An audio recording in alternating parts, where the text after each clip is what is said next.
Hello dear students, अपन आज जो 12th में एनसीईआरटी चलती है उसके सारे डेफिनेशन और डेरिवेशन कराने का प्रयास करेंगे।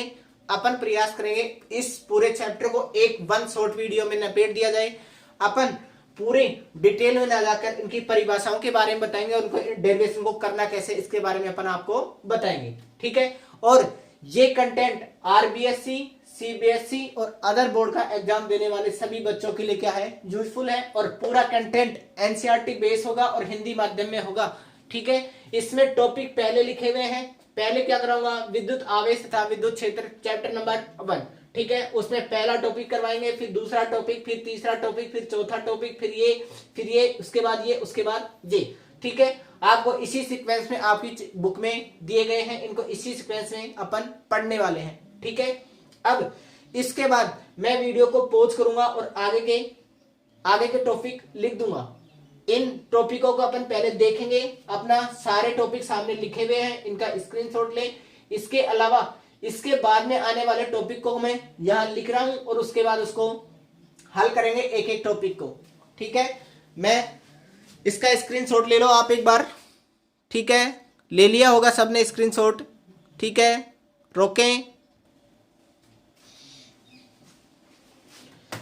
इसके बाद अपन सामने लिखे हुए टॉपिक है। इसके बाद विद्युत द्विध्रुव करेंगे, समरूप विद्युत क्षेत्र पर रखे द्विध्रुव पर बल एवं बल आघूर्ण करेंगे, सतत आवेश वितरण करेंगे, फिर गाउस का नियम करेंगे, फिर परावर्तन, फिर चैप्टर को क्या कर देंगे, एंडिंग कर देंगे, ठीक है। जैसे ही अपन रिकॉर्डिंग कर रहे हैं, ये वीडियो आपको रिकॉर्डेड फॉर्म में मिलेगा। इसमें मैं जो रब करूंगा यानी कि मिटाने का टाइम क्या करेंगे, अपन स्किप करेंगे जिससे कि आपका टाइम बचे। मैं यहाँ पर टॉपिक के लिए मेरे पास ये पेज बना हुआ है, मैं इनमें टॉपिकों को देखूंगा और आपको टॉपिक करवाऊंगा, ठीक है।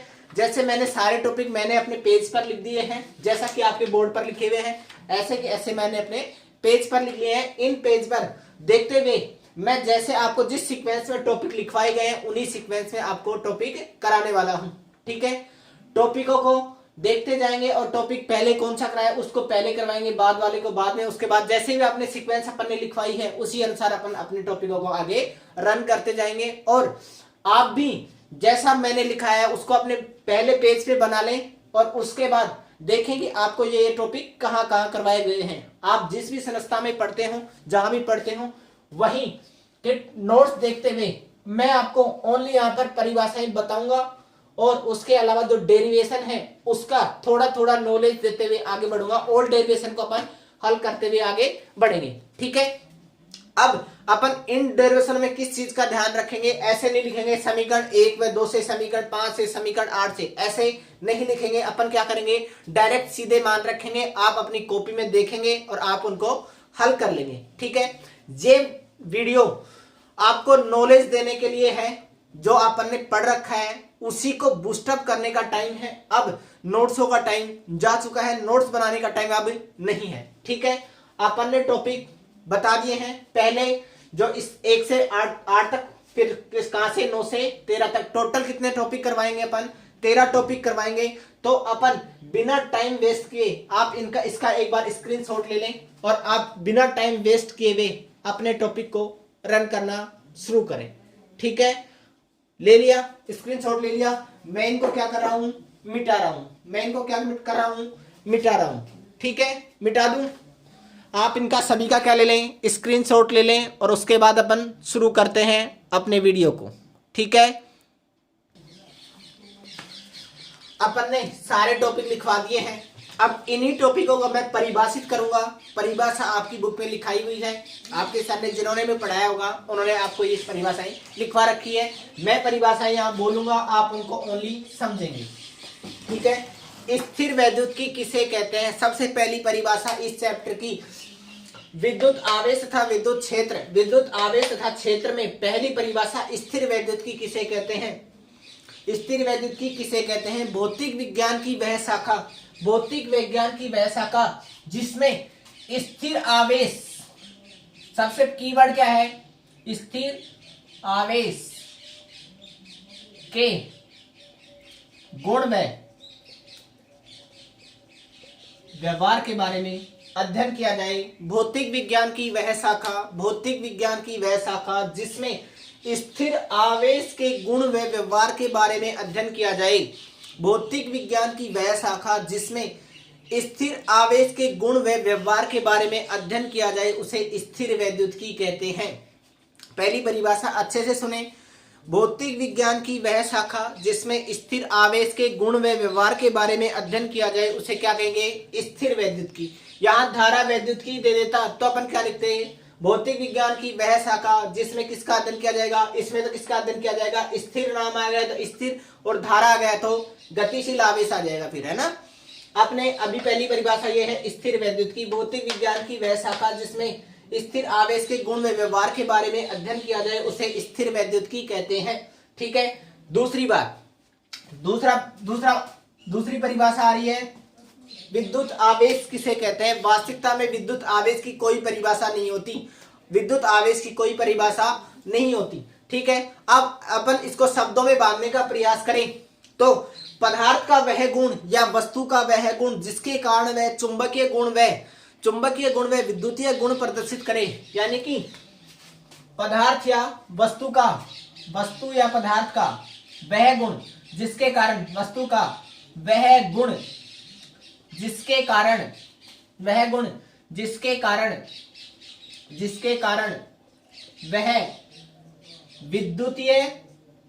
विद्युतीय तथा चुंबकीय गुण प्रदर्शित करे, विद्युतीय तथा चुंबकीय गुण प्रदर्शित करे उसे क्या कहेंगे, आवेश कहेंगे, उसे क्या कहेंगे, विद्युत आवेश कहेंगे। वास्तविकता में देखा जाए तो आवेश कुछ भी नहीं है। आवेश क्या है, इलेक्ट्रॉनों की कमी या अधिकता है। ठीक है, आवेश कुछ नहीं है, ये क्या है, केवल इलेक्ट्रॉनों की कमी या अधिकता है। आवेश क्या है, इलेक्ट्रॉनों की कमी या अधिकता है। ठीक है, इलेक्ट्रॉनों की जब कमी होती है तब कैसा आवेश आता है, पॉजिटिव आवेश आता है। और जब इलेक्ट्रॉनों की अधिकता होती है, इलेक्ट्रॉन आकर जुड़ते हैं, अधिकता होती है तो कैसा आवेश आता है, नेगेटिव आवेश आता है। जब इलेक्ट्रॉनों की कमी होती है तो पॉजिटिव आवेश, इलेक्ट्रॉनों की अधिकता होगी तो नेगेटिव आवेश। ठीक है, अब आवेश कितने प्रकार के होते हैं, आवेश वही दो प्रकार के सामने लिखे हुए हैं, एक धनात्मक तो दूसरा ऋणात्मक। आवेश कितने प्रकार के होते हैं, आवेश दो प्रकार के होते हैं, एक धनात्मक तो दूसरा ऋणात्मक होता है। आवेश कितने प्रकार के होते हैं, आवेश दो प्रकार के होते हैं, एक धनात्मक दूसरा ऋणात्मक। ठीक है, आवेश कितने प्रकार के होते हैं, दो प्रकार के। ठीक है, कौन कौन से, धनात्मक और ऋणात्मक। आवेश कितने प्रकार के, दो प्रकार के, धनात्मक और ऋणात्मक। ठीक है, धनात्मक और ऋणात्मक। परिभाषा मैं आपको बताता जा रहा हूं, किसी को नोट करनी हो तो नोट कर लें, मैं यहां पर बार बार रिपीट कर रहा हूं उन्हीं को। इलेक्ट्रॉनों की कमी या अधिकता क्या कहलाएगी, आवेश कहलाएगी। इलेक्ट्रॉनों की कमी या अधिकता क्या कहलाएगी, आवेश। इलेक्ट्रॉनों की कमी होती है तो कैसा आवेश आता है, धनात्मक आवेश। और इलेक्ट्रॉनों की अधिकता होती है तो कैसा आवेश आता है, नेगेटिव आवेश। ठीक है, अब समान आवेश, समान यानी कि पॉजिटिव आवेश एक दूसरे को क्या करते हैं, अब पॉजिटिव आवेश एक दूसरे को क्या करते हैं, प्रतिकर्षित यानी कि समान आवेश एक दूसरे क्या करेंगे, प्रतिकर्षित। नेगेटिव भी क्या करेंगे, एक दूसरे को प्रतिकर्षित। विपरीत आवेश यानी कि नेगेटिव पॉजिटिव और पॉजिटिव नेगेटिव एक दूसरे को क्या करते हैं, आकर्षित। ठीक है, असमान आवेश एक दूसरे को क्या करते हैं, आकर्षित करते हैं, और समान आवेश एक दूसरे को क्या करते हैं, प्रतिकर्षित करते हैं। ठीक है, अब आवेश के मात्रकों की बात रही। आवेश का मात्रक होता क्या है, आवेश का मात्रक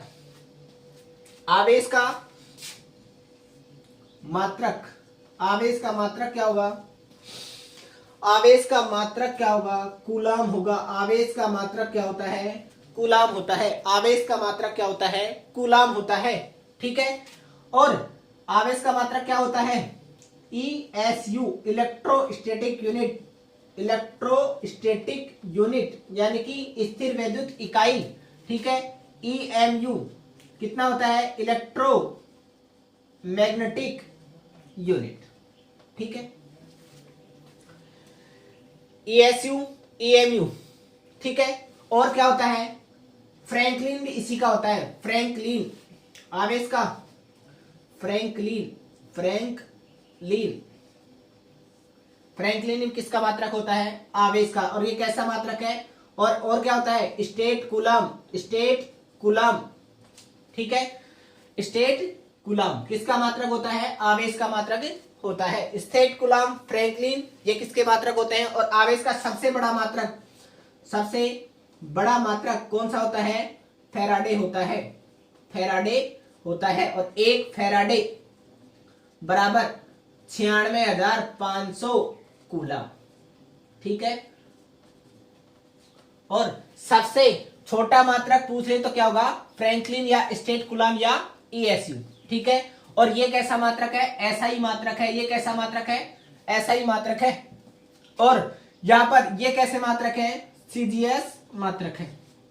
ठीक है, आपने ये पहले लिख रखे होंगे, मैंने आपको ब्रीफ आइडिया देने के लिए ये लिखा है। ठीक है, आवेश के कितने मात्रक कितने भी हो सकते हैं, कूलाम हो गया, ठीक है, इलेक्ट्रोस्टैटिक यूनिट हो गया, स्थिर वैद्युत इकाई हो गया, उसके बाद EMU हो गया, इलेक्ट्रोमैग्नेटिक यूनिट विद्युत चुंबकीय इकाई हो गया, उसके बाद फ्रैंकलिन हो गया, फिर उसके बाद स्टेट कूलाम, फिर क्या हो गया, फैराडे हो गया। ठीक है, सबसे बड़ा मात्रक क्या होगा, फैराडे होगा। सबसे बड़ा मात्रक क्या होगा, फैराडे होगा। सबसे बड़ा मात्रक क्या होगा, फैराडे होगा, जिसका मान 96,500 कूलाम के बराबर होता है। सबसे बड़ा मात्रक क्या होगा, फैराडे होगा, और फैराडे का मान कितना होता है, 96,500 होता है। और सबसे छोटा मात्रक ESU या स्टेट कूलाम या फ्रैंकलिन होता है, और इसका मान कितना होता है, 3 × 10⁹ 1 ESU, 1 कूलाम बराबर इतने ESU होता है। 1 कूलाम बराबर 3 × 10⁹ ESU या फ्रैंकलिन या फिर फैराडे। ठीक है, फैराडे नहीं, फ्रैंकलिन या स्टेट कूलाम। ठीक है, स्टेट कूलाम। ठीक है, ये परिभाषाएं मैंने बता दी हैं, और सबसे बड़ा मान बता दिया, सबसे छोटा मान बता दिया। ठीक है, परिभाषा में अब इससे ज्यादा बताने का अब टाइम नहीं है। ठीक है, अपन इससे आगे बढ़े तो मैं इधर वाले को रब कर ले रहा हूं। ये मात्रक किसी को लिखना हो तो आप क्या कर ले, इनको लिख ले, किसी को नहीं लिखना हो तो एक बार समझ ले।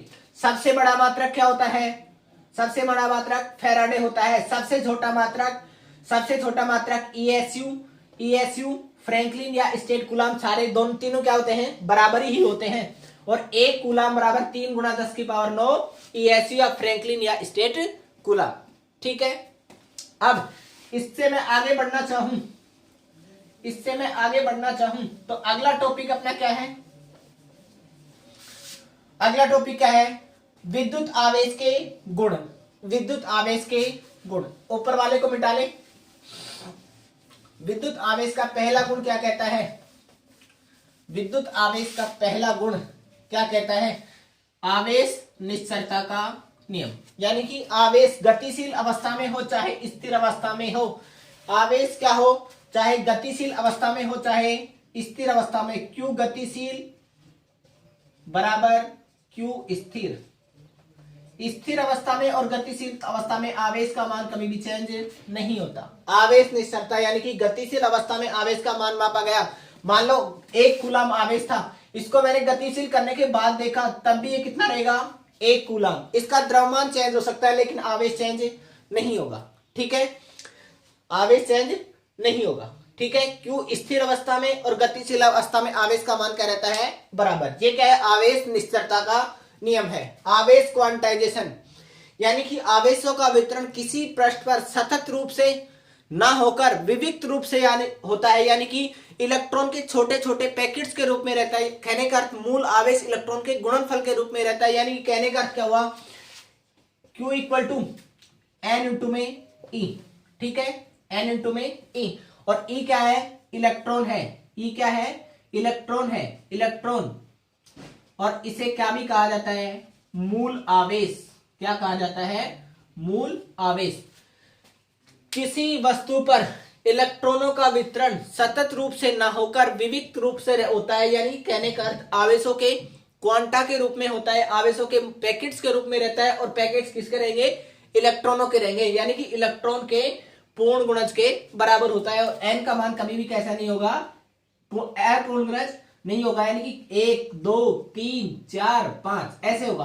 कभी भी एन का मान क्या नहीं होगा? 1/2 नहीं होगा, 2.5 नहीं होगा, 3.8 नहीं होगा, 4/9 नहीं होगा। ये मान कभी भी संभव नहीं होंगे।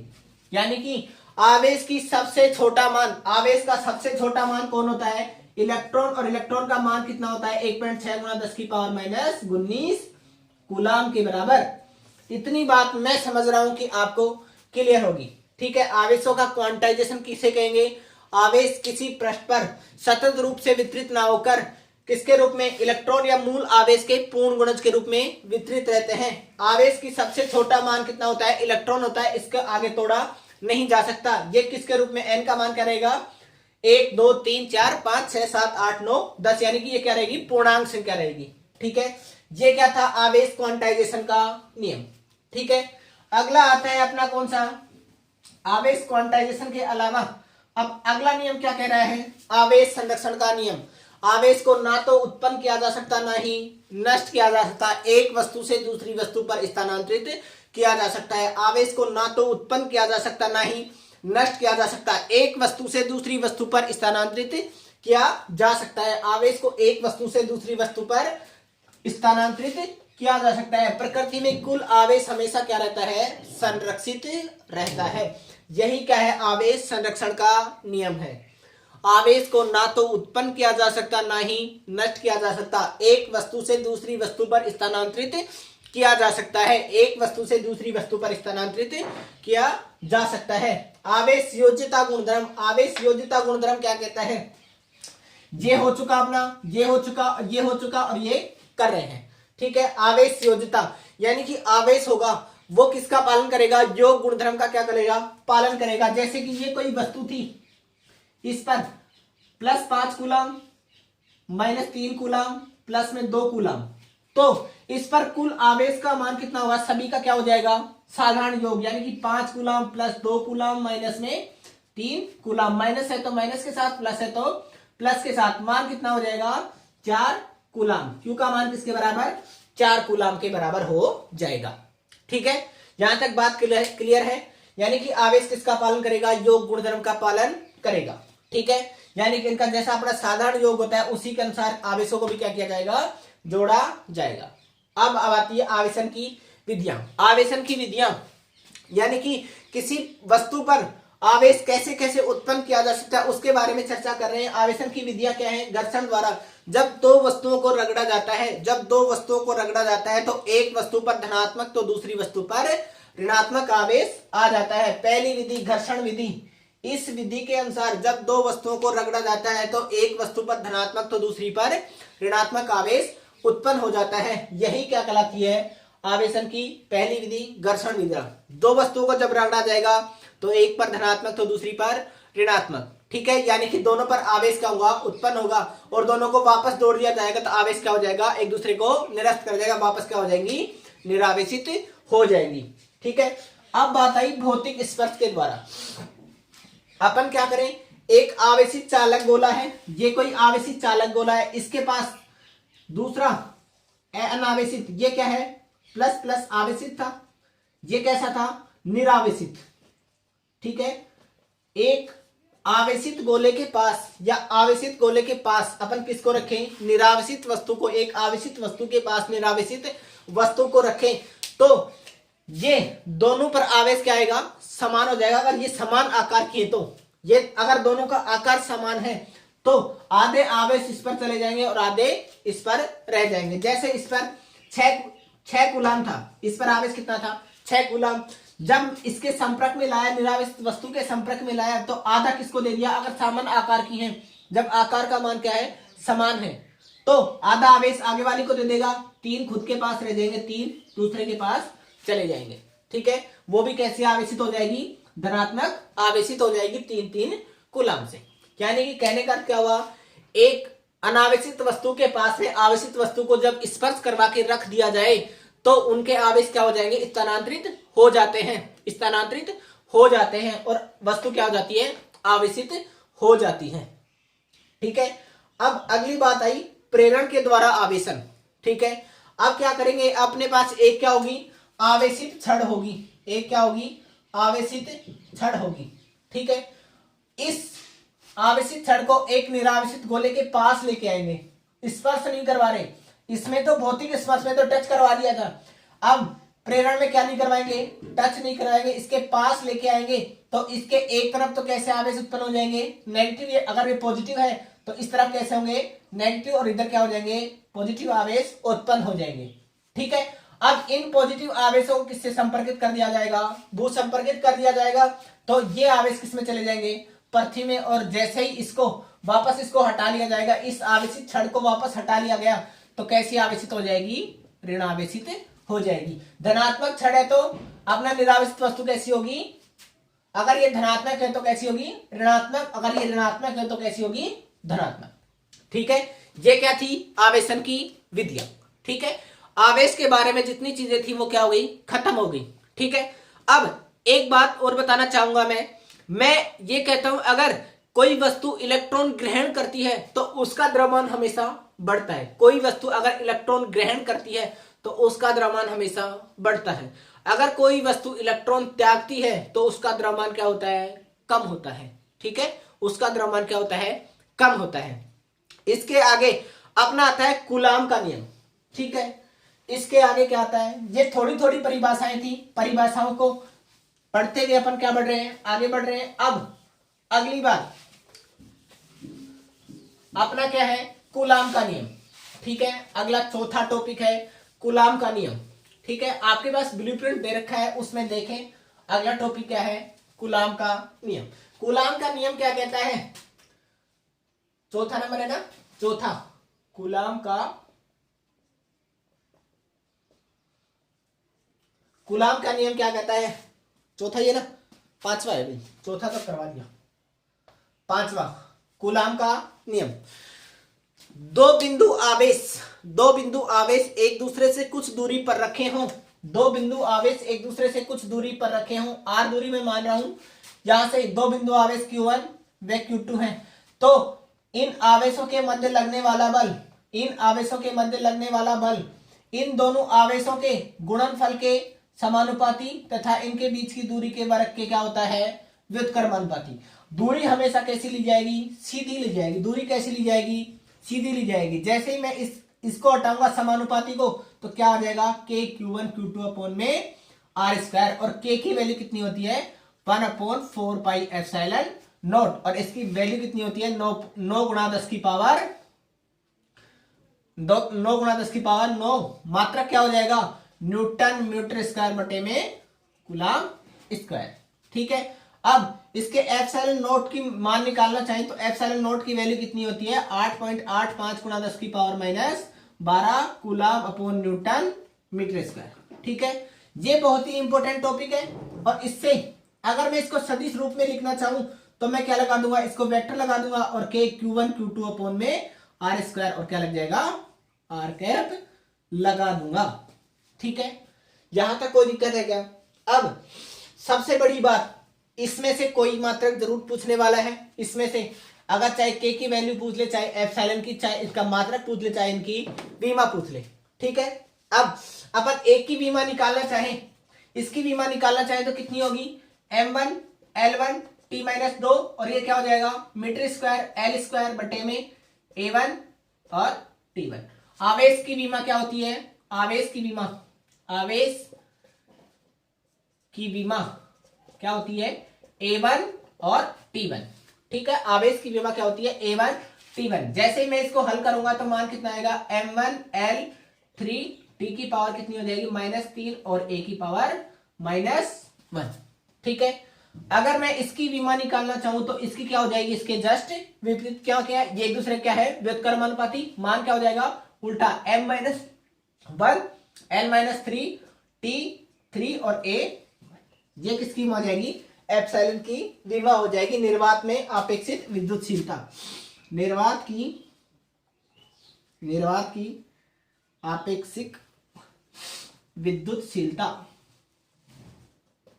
ठीक है, अब इसको सदिश रूप में लिखा गया तो मैं क्या लगा दूंगा, वेक्टर, और इसके साथ क्या लगा दूंगा, दिशा लगा दूंगा। ठीक है, अब अगला टॉपिक आता है स्थिति सदिश के पदों में, स्थिति सदिश के पदों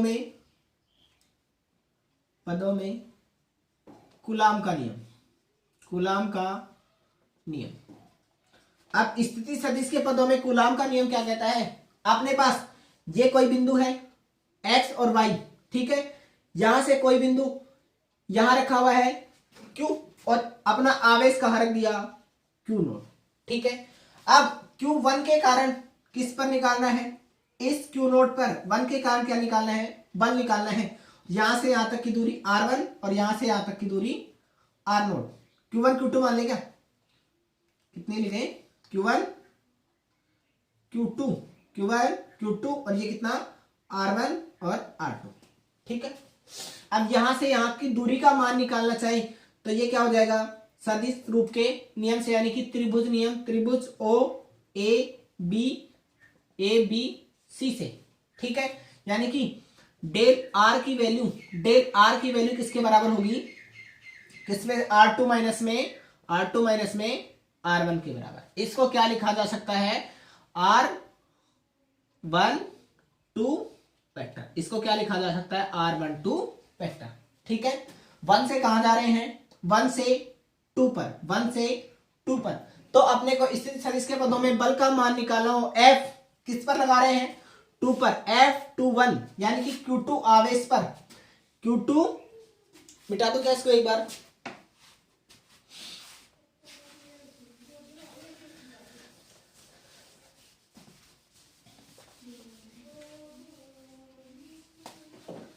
इसको वापस यहां से कर रहे हैं, Q2 आवेश पर Q1 के कारण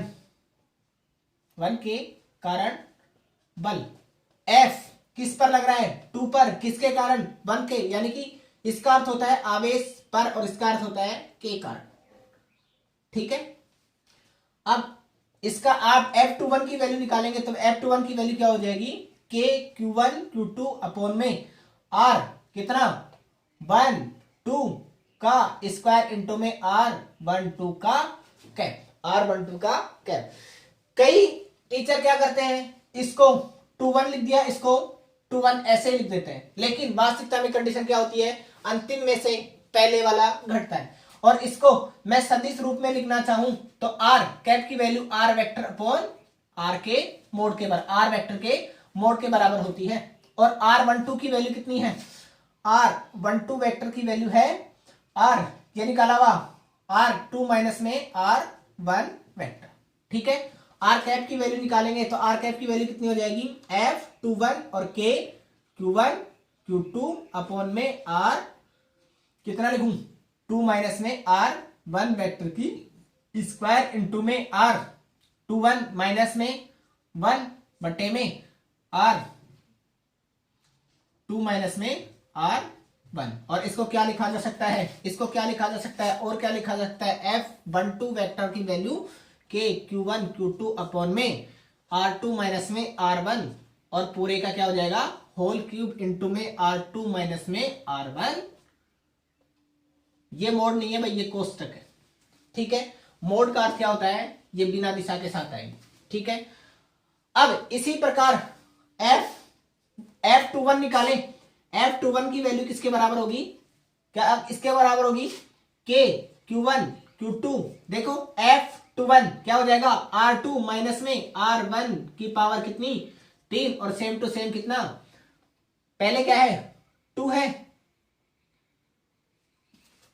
क्या कर दिया, R2 माइनस में R1, R2 माइनस में R1, R2 माइनस में R1, F21 की वैल्यू है ना, ये 21 है भाई, यहां 1 2 लिख दिया गलती से, यहां 21 लिख दिया। ठीक है, अब 21 की वैल्यू, 21 का मान निकाल लिया, F12 की वैल्यू निकालें तो कितना हो जाएगा, F1 माइनस में 2 और कितना हो जाएगा, R2 माइनस में R1 माइनस R1 माइनस में R।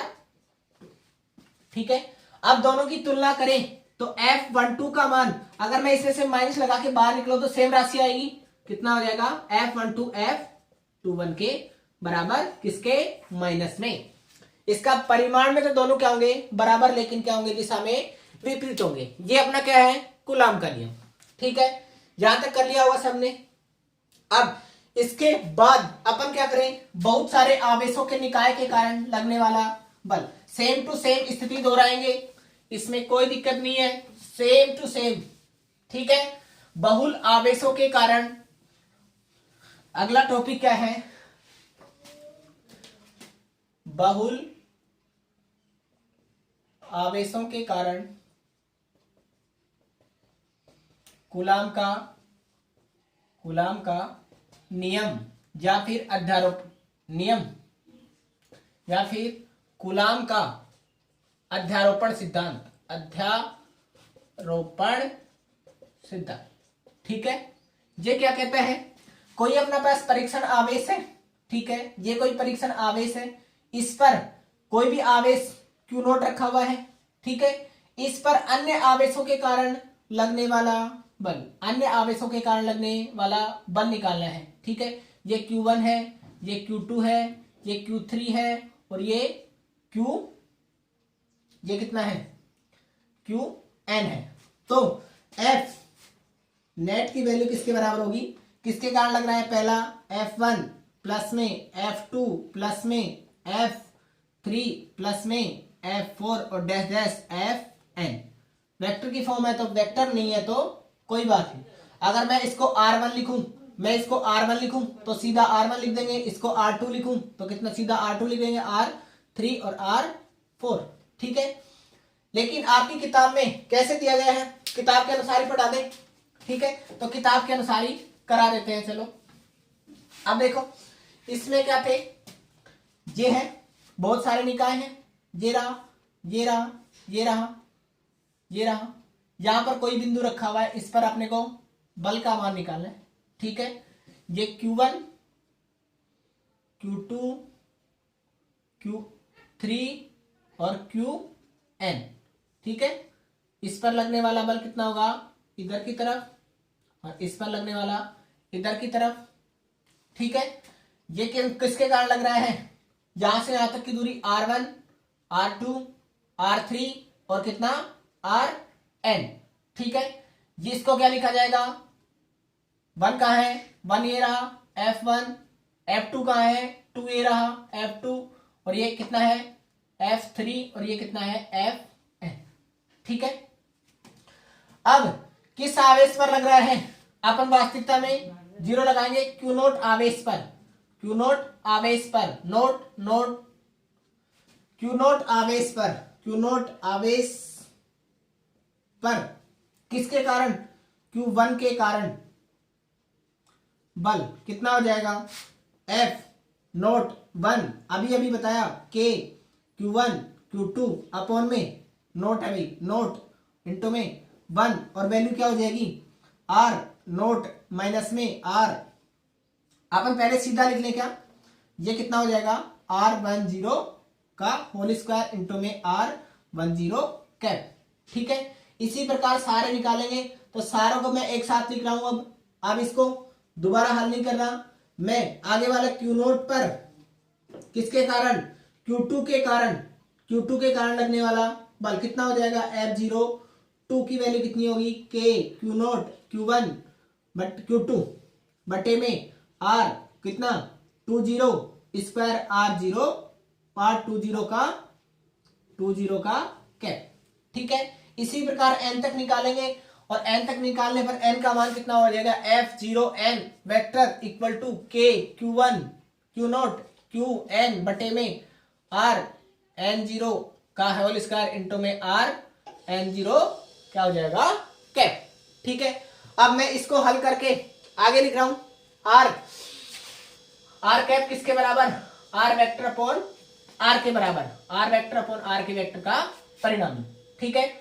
अब मैं सीधा लिख रहा हूं F नेट की वैल्यू कितनी होगी, F परिणामी की वैल्यू कितनी होगी, F01 प्लस में F02 प्लस में F03 प्लस में डैश डैश F0n।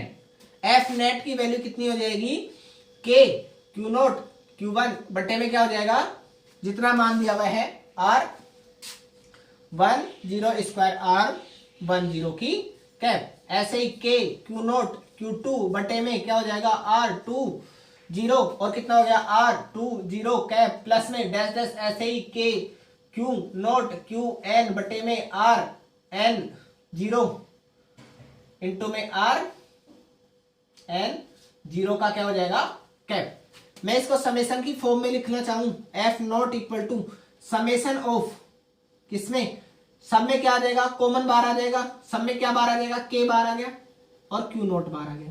अंदर क्या बचा, Q1 बटे में R 10 स्क्वायर इंटू में R 10 कैप प्लस में कितना के भी बार आ गया, K2 बटे में R 20 स्क्वायर, स्क्वायर है भाई सबके, ये स्क्वायर है, कितना R 20 का क्या हो जाएगा कैप प्लस में क्यू नोट क्यू एन बटे में कितना हो जाएगा आर एन 0 और क्या हो जाएगा आर एन 0 का कैप। मैं इसको समेशन की फॉर्म में लिखना चाहूं, एफ नेट की वैल्यू के Q naught summation of Q I, I की वैल्यू कहां से 1 से n तक और वैल्यू कितनी हो जाएगी क्यू आई और इसकी 1 2 3 n तक जा रही है तो कितना हो गया आर आई इंटू में 0 क्या स्क्वायर आर 0 आर आई और 0 का कैप। इसकी अन्य फॉर्म लिखना चाहूं तो एफ नेट की वैल्यू अभी अपन ने बताया थी के naught summation of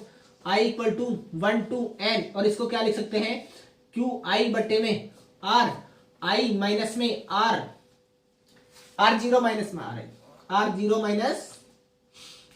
minus are आई का क्या हो जाएगा स्क्वायर और ये क्या हो जाएगा आर, इसको क्या हो जाएगा, इसको क्या लिख सकता हूं आर 0 आई को, आर आई 0 को क्या लिख सकता हूं आर वेक्टर आई 0 अपॉन में आई आर 0 का क्या हो जाएगा मॉड और ये वैल्यू कितनी हो जाएगी आर 0 माइनस में आर आई और ये वेक्टर और नीचे क्या कर दिया मैंने क्यूब कर दिया। ठीक है, ये क्या था अपना कूलाम का नियम, बहुल आवेशों के लिए करवा दिया या अध्यारोपण का सिद्धांत भी इसे ही कहते हैं। ठीक है, ये करें, आगे वाला टॉपिक करवा रहे हैं, टाइम वेस्ट ना हो इसलिए।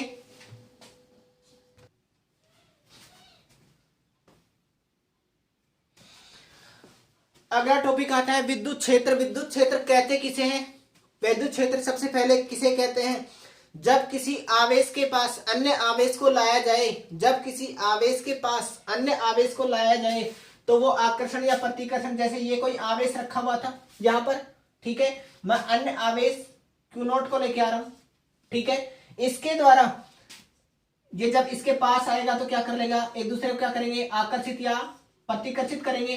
तो इनके मध्य लगने वाला बल जब किसी क्यू नोट आवेश को किसी आवेश के पास लाया जाए तो उसके चारों ओर उत्पन्न वह क्षेत्र जिसमें ये क्या करे बल महसूस करे, जिसमें ये करे बल महसूस करे, उसे क्या कहेंगे विद्युत क्षेत्र, उसे क्या कहेंगे विद्युत क्षेत्र। जब किसी आवेश के पास अन्य आवेश को लाने पर, किसी आवेश के पास अन्य आवेश को लाने पर उस आवेश के चारों ओर उत्पन्न क्षेत्र इस आवेश के कारण क्या करे बल महसूस करे, इस क्षेत्र के कारण ये आवेश क्या करे बल महसूस करे, उसे क्या कहेंगे विद्युत क्षेत्र, उसे क्या कहेंगे विद्युत क्षेत्र। ठीक है, यानी कि F इक्वल टू किसके बराबर F बटे में क्यू नोट के, ठीक है, F बटे में क्यू नोट के, ठीक है, E का मान किसके बराबर F बटे में क्यू नोट के, ठीक है, लिमिट t टेंड्स टू 0, यानी कि समय कितना भी हो सकता है। ठीक है, यहां से मैं यहां तक लेके आऊं, चलो यहां यही लिख लो, जो भी आपने जैसा भी लिख रहा हो, इस आवेश के पास, इस आवेश को अन्य किसी आवेश के पास लाने पर उस आवेश के चारों ओर वह क्षेत्र जिसमें यह क्या करे बल महसूस करे, ठीक है, ये क्या करे बल महसूस करे, उसे क्या कहेंगे विद्युत क्षेत्र, उसे क्या कहेंगे विद्युत क्षेत्र। ठीक है, किसी आवेश के चारों ओर उत्पन्न वह क्षेत्र जिसके पास अन्य आवेश लाने पर वह क्या करे बल महसूस करे, आकर्षण हो सकता है प्रतिकर्षण कुछ भी हो सकता है, वो क्या करे एक बल महसूस करे जो अपने उसको दिखाई नहीं देता, उस क्षेत्र को ही क्या कहा जाता है विद्युत क्षेत्र, उस क्षेत्र को क्या कहा जाता है विद्युत क्षेत्र।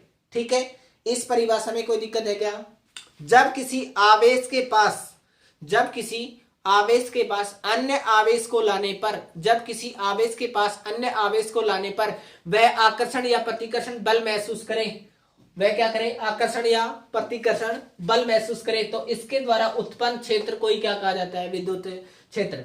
ठीक है, एक निश्चित क्षेत्र में ही आकर्षण प्रतिकर्षण कर सकता है। ठीक है, इसके चारों ओर उत्पन्न क्षेत्र को क्या कहा जाता है, विद्युत क्षेत्र। ठीक है, यानी कहने का किसी आवेश के चारों ओर उत्पन्न वह क्षेत्र जिसमें अन्य आवेश लाने पर क्या महसूस करे, बल महसूस करे, उसे क्या कहेंगे, विद्युत क्षेत्र। परिभाषा 10 बार बोल दी है, याद हो गई होगी। इससे आगे बढ़े, इसका मात्रक क्या होगा, न्यूटन बटे कूलम, न्यूटन बटे कूलम। ठीक है, या अन्य मात्रक क्या हो जाएगा, वोल्ट अपॉन में क्या होगा, वोल्ट अपॉन में मीटर भी किसका मात्रक होगा, इसी का मात्रक होगा। और इसकी विमा क्या हो जाएगी, विमा क्या हो जाएगी, m1 L1 और T-2 और बटे में A1 T1। जैसे ही मैं इसको ऊपर लेके जाऊंगा तो m1 L1 T-3 और A-1, ये इसकी क्या हो जाएगी, विमा। विमा को सभी याद रखना, विमा पूछ सकता है, विद्युत क्षेत्र की विमा क्या होती है, विद्युत क्षेत्र की विमा m1 L1 T-3 और A-1 होती है। ठीक है, इसकी विमा कितनी होती है, मैंने सामने विमा लिख दी है। ठीक है, अब अगला टॉपिक आता है बिंदु आवेश के कारण विद्युत क्षेत्र। बिंदु आवेश के कारण क्या निकालना है, विद्युत क्षेत्र। ठीक है, बिंदु आवेश के कारण विद्युत क्षेत्र, और पहला इसमें टॉपिक है जब आवेश मूल बिंदु पर स्थित हो। ठीक है, कहने का स्थिति क्या रखी हुई है, यहां पर आवेश Q रखा हुआ है और इससे R दूरी पर कोई परीक्षण आवेश Q0, वैसे Q0 को क्या बोलते हैं, परीक्षण आवेश, क्योंकि इसके द्वारा क्या किया जाता है, इनका निरीक्षण किया जाता है। यहां से यहां तक की दूरी कितनी है, R है, यहां से यहां तक की दूरी कितनी है, R है। तो इसमें आपने क्या निकालना है, विद्युत क्षेत्र। विद्युत क्षेत्र निकालने के लिए अपना सीधा सा एक फॉर्मूला बना हुआ है, E = M बटे में Q, आवेश वो बल अपॉन परीक्षण आवेश। ठीक है, अपन दो आवेशों के मध्य लगने वाला बल अपन ने बहुत अभी निकाल रखा है, कितना होता है, K Q1 Q2 अपॉन में R, कितना, R² में रखा है तो R² लिख लू मैं, AB दे रखा होता तो AB जो भी मान है R² इंटू में R कैप किसको प्रदर्शित करता है, दिशा को। और ये कैसी राशि है, सदिश राशि है। विद्युत क्षेत्र कैसी राशि है, सदिश राशि। और कूलम बल भी कैसी राशि है, बल भी कैसी राशि है, सदिश राशि है। ठीक है, इसमें क्या आ जाएगा, R कैप अपने को क्या निकालना है, Q1 और Q2 की वैल्यू कितनी है, F = K Q इंटू में Q0 अपॉन में R² R कैप। ये क्या हो जाएगा, बल अपने को क्या निकालना है, विद्युत क्षेत्र कितना हो जाएगा, K Q0 अपॉन में R² इंटू में R कैप अपॉन में क्या लग जाएगा, Q0 से Q0 कैंसिल आउट हो गया, E का मान कितना हो गया, K Q बटे में R² इंटू R कैप। ठीक है, ये क्या हो गया, बिंदु आवेश के कारण विद्युत क्षेत्र। बिंदु आवेश के कारण क्या निकल गया अपना, विद्युत क्षेत्र। ठीक है, E व R में ग्राफ बनाया जाए, विद्युत क्षेत्र और R में, ये क्या है R और ये क्या है E, विद्युत क्षेत्र और R में ग्राफ बनाया जाए तो ग्राफ कैसा बनेगा, R² है तो R² का घटता हुआ ग्राफ बन जाएगा। ठीक है, इसके मध्य बनने वाला कितना होगा, E अपॉन में E और R में ग्राफ, E किसके समानुपाती, E समानुपाती किसका है, 1/R² का ग्राफ कैसा होगा, सामने बना हुआ है। ठीक है, ये किसका ग्राफ हो जाएगा, जब आवेश मूल बिंदु पर स्थित, जब अब आवेश किस पर है स्थित है, जब आवेश मूल बिंदु पर स्थित है। अब की बार क्या पूछा है, जब आवेश मूल बिंदु पर स्थित नहीं है। ठीक है, अब की बार आवेश कहां स्थित है, मूल बिंदु पर स्थित ना होकर कहां, यहां स्थित है Q और यहां पर क्या है Q0। ठीक है, यहां से यहां तक की वैल्यू R1 दे रखी है, यहां से यहां तक की R2 दे रखी है। ठीक है, सेम टू सेम स्थिति वापस दोहराएंगे, जैसा कूलम बल में किया था वैसा का वैसा सेम डिट्टो। ठीक है, मैं इसी की सहायता लेते हुए इसको हल करने का प्रयास कर रहा हूं।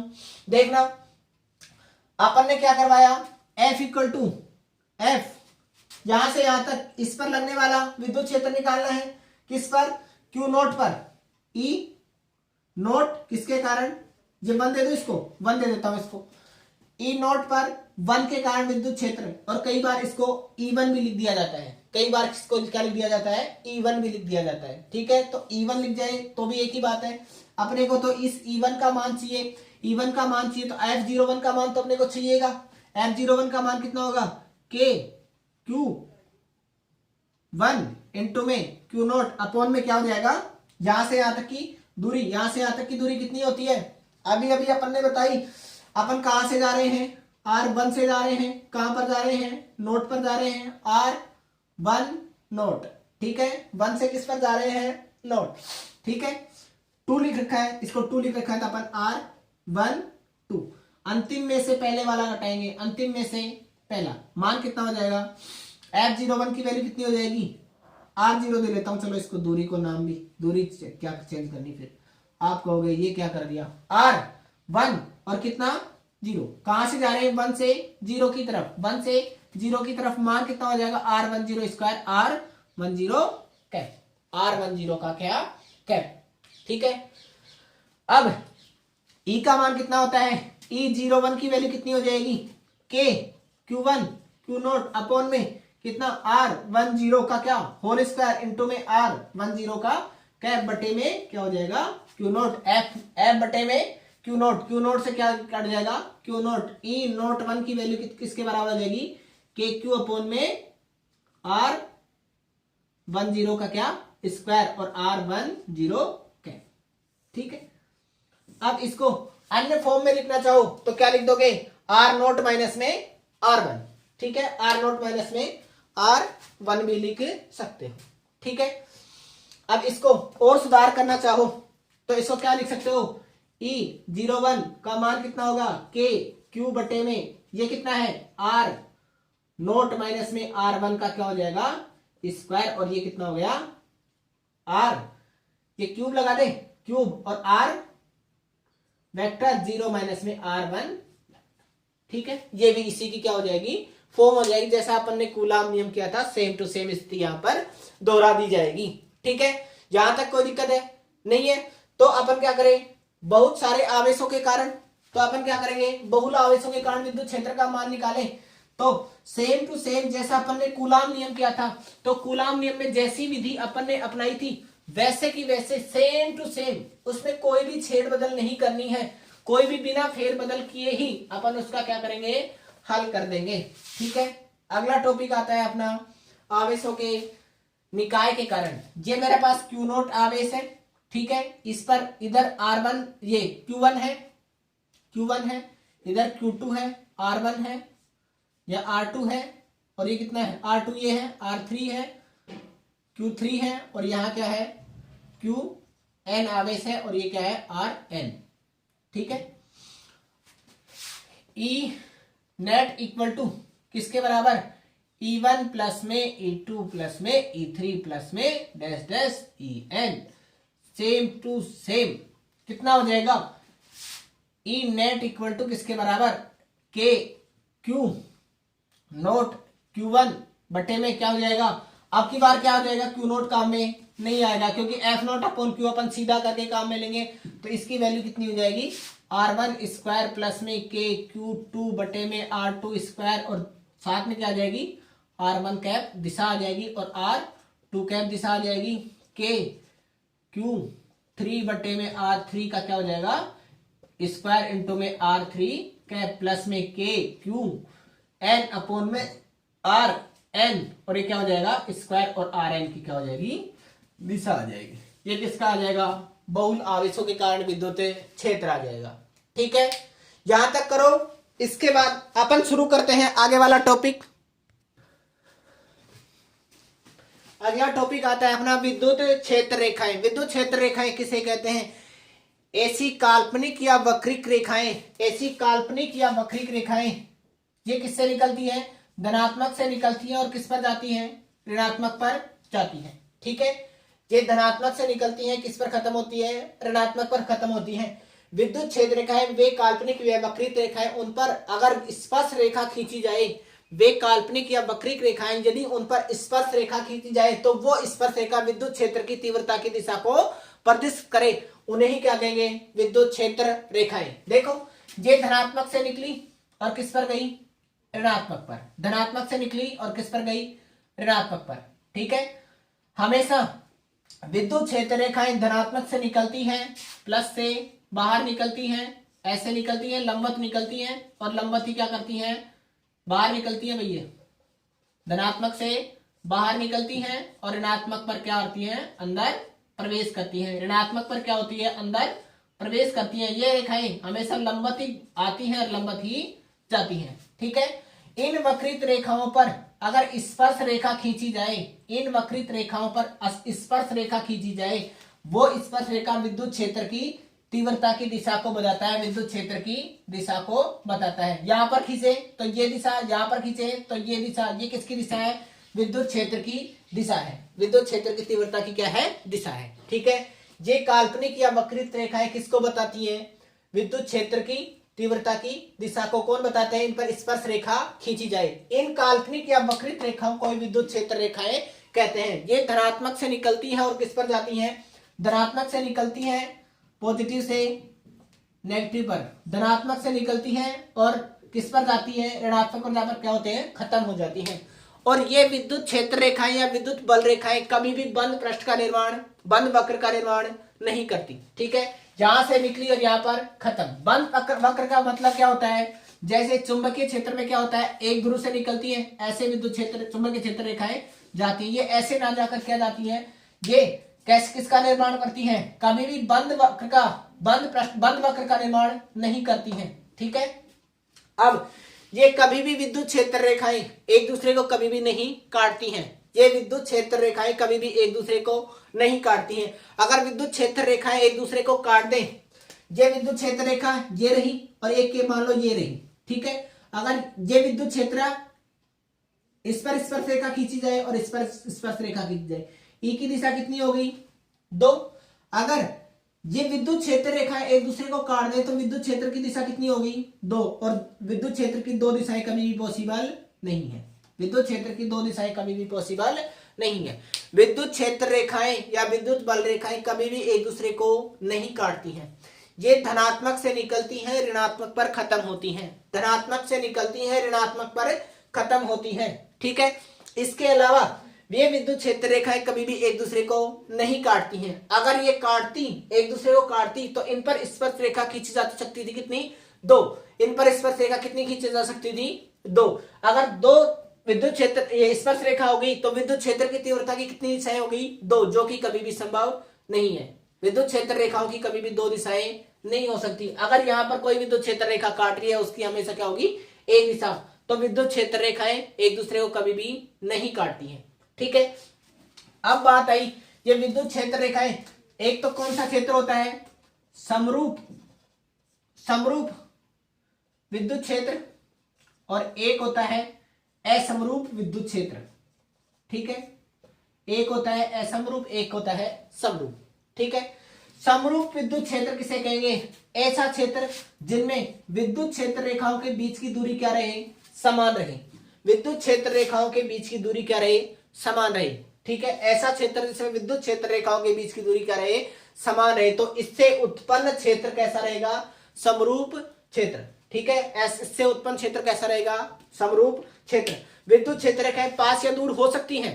ठीक है, विद्युत क्षेत्र रेखाएं पास है तो प्रबल क्या होगा, विद्युत क्षेत्र होगा, और दूर दूर है तो दुर्बल विद्युत क्षेत्र होगा। ठीक है, अब यहां पर ये कैसी बनेगी, अगर इनके बीच की दूरी क्या है, समान है, विद्युत क्षेत्र रेखाओं के बीच की दूरी समान हो तो बनने वाला क्षेत्र क्या कहलाएगा, समरूप विद्युत क्षेत्र। ठीक है, बात आई असमरूप विद्युत क्षेत्र।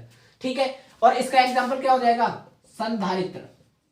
संधारित्र में कैसा होता है, या प्लेट समांतर प्लेट संधारित्र, समांतर प्लेट संधारित्र किसका उदाहरण हो जाएगा, समरूप विद्युत क्षेत्र का। असमरूप विद्युत क्षेत्र किसे कहेंगे, ऐसा क्षेत्र जिसमें विद्युत क्षेत्र रेखाओं की क्या हो, तीव्रता का मान लगातार बदलता रहे। जैसे ये बिंदु आवेश था धनात्मक।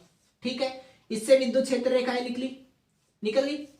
ठीक है, अब यहां पर देखो, यहां से यहां तक विद्युत क्षेत्र क्या है, समान है।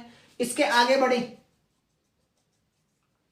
बढ़े तो ये मान लो P बिंदु और ये Q बिंदु, तो जे पास में है तो Q का मान कितना होगा, ज्यादा होगा, P का मान क्या होगा, कम होगा। यहां पर प्रबल विद्युत क्षेत्र होगा, यहां पर दुर्बल विद्युत क्षेत्र होगा। ठीक है, जैसे जैसे आगे बढ़ते जाएंगे विद्युत क्षेत्र रेखा क्या होती जाएंगी, फैलती जाएंगी, और फैलेंगे तो इनके बीच की दूरी का मान क्या होगा, बढ़ता जाएगा, जिससे कि इनकी तीव्रता भी क्या होती जाएगी, कम होती जाएगी। यानी कि ऐसा क्षेत्र जिस पर विद्युत क्षेत्र रेखाएं क्या नहीं हो, समरूप नहीं हो, या एक समान, इन विद्युत क्षेत्र रेखाओं के बीच की दूरी क्या नहीं हो, समान नहीं हो, उसे क्या कहेंगे, असमरूप विद्युत क्षेत्र। असमरूप विद्युत क्षेत्र ऐसा विद्युत क्षेत्र जिसमें दो विद्युत क्षेत्र रेखाओं के बीच की दूरी क्या नहीं हो, समान नहीं हो, उसे क्या कहेंगे, असमरूप विद्युत क्षेत्र। ठीक है, उसे क्या कहेंगे, असमरूप विद्युत क्षेत्र। ठीक है, और इसका उदाहरण क्या हो जाएगा, बिंदु आवेश, बिंदु आवेश से निकलने वाली कौन सी रेखाएं, विद्युत क्षेत्र रेखाएं। ठीक है, ये क्या हो जाएंगी, असमरूप क्षेत्र हो जाएगा। ठीक है, अगर जहां पर विद्युत क्षेत्र रेखाएं पास पास हैं, ये मान लो ये है और ये है, यहां पर विद्युत क्षेत्र क्या होगा, प्रबल होगा, और यहां पर P पर क्या होगा, प्रबल, और Q पर क्या होगा, दुर्बल। ठीक है, क्योंकि यहां पर दूरी क्या होगी है, बढ़ गई है। ठीक है, इन्हें क्या कहेंगे, विद्युत क्षेत्र रेखाएं। ठीक है,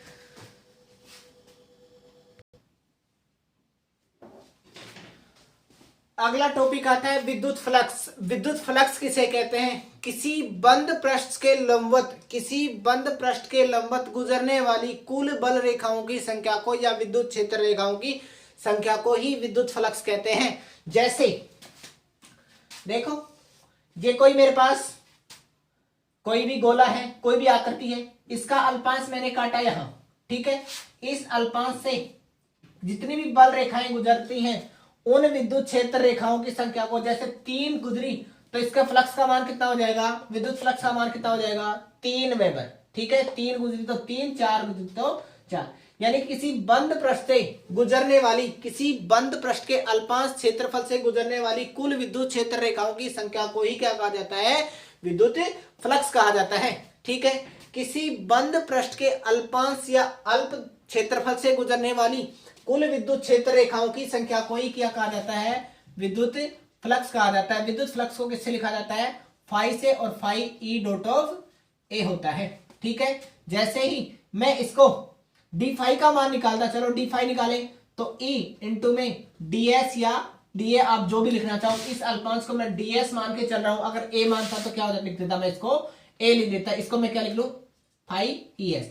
इस अल्पांश से गुजरने वाली कुल विद्युत क्षेत्र रेखाओं की संख्या को ही क्या कहा जाएगा, विद्युत फ्लक्स। अगर फाई का मान निकालो तो फाई का मान कितना हो जाएगा, ई डीएस। जैसे मैं इसको हटाऊंगा, मैं इससे डॉट को हटाऊंगा तो कितना हो जाएगा, ई डीएस कोस थीटा, ई डीएस कोस थीटा। और मैं फाई का मान निकालूंगा इससे, तो फाई का मान कितना हो जाएगा, फाई का मान कितना हो जाएगा, ये क्या हो जाएगा, समाकलन, और कितना हो जाएगा, कोस थीटा। चिन्ह किसका लग जाएगा, समाकलन का लग जाएगा। Phi equal to E dot of DS भी लिखा जा सकता है। ये क्या हो जाएगा, इसका संपूर्ण पृष्ठ का क्या हो जाएगा, समाकलन। संपूर्ण पृष्ठ से गुजरने वाली कुल रेखाओं का मान निकले तो कुल फ्लक्स का मान आ जाएगा। ठीक है, अब यदि ये विद्युत क्षेत्र रेखाएं पृष्ठ के क्या गुजरे, लंबवत गुजरे, विद्युत क्षेत्र रेखाएं, यानी कि ई व डीएस के मध्य, पहला केस फर्स्ट, यदि ई व डीएस के मध्य कोण कितना हो, ई व डीएस के मध्य कोण कितना हो, 0 डिग्री हो, तो मान कितना हो जाएगा, डी फाई का मान कितना हो जाएगा, 0 का कितना हो जाएगा, E D S, E D S. ठीक है, अगर ई व डीएस के मध्य कोण कितना हो, 90 डिग्री हो, तो मान कितना हो जाएगा, डी फाई का मान कितना हो जाएगा, 0। यानी कि कोस 90 कितना होता है, 0। पूरा मान कितना हो जाएगा, 0। ठीक है, अब बात है इसके मात्रक क्या होगा, अब बात है इसका मात्रक क्या होगा। ठीक है, इसका मात्रक क्या होगा, वेबर होगा। इसका मात्रक क्या होगा, वेबर होगा, जिसको क्या लिखा जाता है, WB लिखा जाता है। ठीक है, अन्य मात्रक की बात करें, अन्य मात्रक क्या हो जाएगा, न्यूटन बटे में क्या हो जाएगा, कूलम इनटू में मीटर स्क्वायर। अन्य मात्रक ये भी हो जाएगा। और इसकी बीमा क्या हो जाएगी, बीमा बताओ, M1 L1 T- में 2 और L स्क्वायर बटे में A1 और T1, मान कितना हो गया M1 L3 और T की पावर कितनी -3 और A माइनस में 1। ये किसकी विमा हो जाएगी, विद्युत फ्लक्स फाई की क्या हो जाएगी, विमा हो जाएगी। ठीक है, किसी बंद पृष्ठ से गुजरने वाली कुल विद्युत क्षेत्र रेखाओं की संख्या को क्या करेंगे, विद्युत फ्लक्स। अगर चुंबकीय फ्लक्स कहे तो क्या हो जाएगी, कुल गुजरने वाली कुल चुंबकीय क्षेत्र रेखाओं की संख्या को ही। ठीक है, चुंबकीय फ्लक्स निकाले तो चुंबकीय क्षेत्र रेखाओं की संख्या, और विद्युत फ्लक्स निकलवाए तो विद्युत फ्लक्स विद्युत क्षेत्र रेखाओं की संख्या। यानी किसी बंद पृष्ठ के अल्पांश से गुजरने वाली, अल्प क्षेत्रफल से गुजरने वाली कुल विद्युत क्षेत्र रेखाओं की संख्या को क्या कहा जाता है, विद्युत फ्लक्स कहा जाता है। ठीक है, अब बात आई विद्युत द्विध्रुव किसे कहते हैं। अब अगला टॉपिक आया विद्युत द्विध्रुव किसे कहते हैं, ऐसा बिंदु जिसके क्या हो, दो ध्रुव हो। ठीक है, यानी कि जिस पर दो आवेश, ये कोई रेखा है, इस पर दो आवेश रखे हैं, एक प्लस क्यू और एक माइनस क्यू, इसे ही क्या कहा जाएगा, द्विध्रुव। यहां के बीच की दूरी मैं 2L मान लूं या 2A जो भी मानना चाहो, 2A जो भी मानना चाहो। 2L इसलिए माना है कि बाद में मेरे को मैं इसकी कैलकुलेशन करूंगा तो मेरे को आसान पड़ जाएगा, इसलिए मैंने क्या मान लिया है, 2L मान लिया। यहां से यहां तक की दूरी कितनी है, L, और यहां से यहां तक की दूरी कितनी है, L। ठीक है, अब विद्युत द्विध्रुव कहते किसे हैं, किसी रेखा पर दो आवेश परिमाण में समान हो और दिशा में क्या हो, प्रकृति में एक दूसरे से क्या हो, विपरीत हो। दो परिमाण में, दो आवेश परिमाण में समान हो लेकिन प्रकृति में क्या हो, विपरीत हो, एक दूसरे पर कुछ दूरी पर रखे जाए तो उसे ही क्या कहा जाता है, द्विध्रुव कहा जाता है। यानी कि जिसके दो ध्रुव होते हैं उसे क्या कहा जाएगा, द्विध्रुव। ठीक है, द्विध्रुव आघूर्ण, अगर द्विध्रुव आघूर्ण का पूछता तो द्विध्रुव आघूर्ण किसे कहेंगे। अब इस पर क्या लगाया है, बल लगाया है, तो इस पर लगने वाला इन दोनों आवेश परिमाण में तो क्या है समान, लेकिन दिशा प्रकृति में क्या है, एक दूसरे से विपरीत। यानी कि इनका आवेश कितना हो जाता, आवेश का क्या किया जाता काम में, परिमाण काम में लिया जाता, इनटू में इनके बीच की दूरी। ठीक है, क्यू इनटू में 2L को क्या कहा जाता है, द्विध्रुव आघूर्ण। इसको क्या कहा जाता है, द्विध्रुव आघूर्ण, या द्विध्रुव किसे कहा जाता है, P इनटू में